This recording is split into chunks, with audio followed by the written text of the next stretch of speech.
তারা আল্লাহ পাককে ছাড়া তাদের ধর্ম পণ্ডিতদেরকে সবচেয়ে বড় উপাসনার জায়গা মানিয়ে নিয়েছে।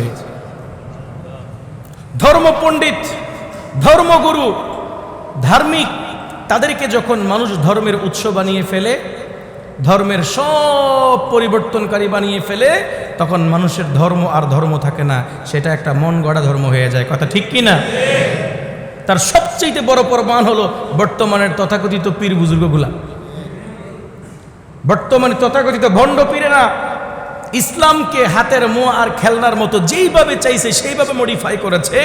তাদের মুরিদরাও ধর্মকে যেইভাবে আছে মডিফাই করতে চেয়েছে সেইভাবে মডিফাই করে ফেলেছে। কথা ঠিক কি না?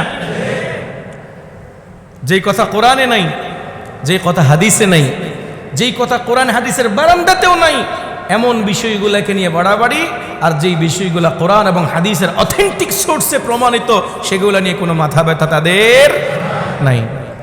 এটা আজকে নয়, এটা 1000 বছর আগের ইতিহাস। এই নাসারারা তাদের ধর্মগুরুদেরকে নেতা বানিয়ে নেওয়ার কারণে মানে সব ধর্মগুরুদের উপর ছেড়ে দিয়েছে, আন্নে যাকন, আন্নে যাকন। তো রোজা হয়েছে কয়টা তাদের? 50টা।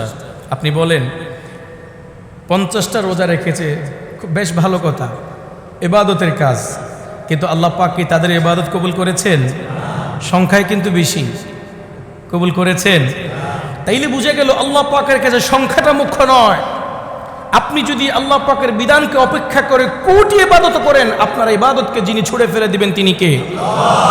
আল্লাহ পাকের কাছে কোয়ান্টিটির কোনো দাম নেই, আল্লাহ পাকের কাছে একুরেট এবং কোয়ালিটির দাম।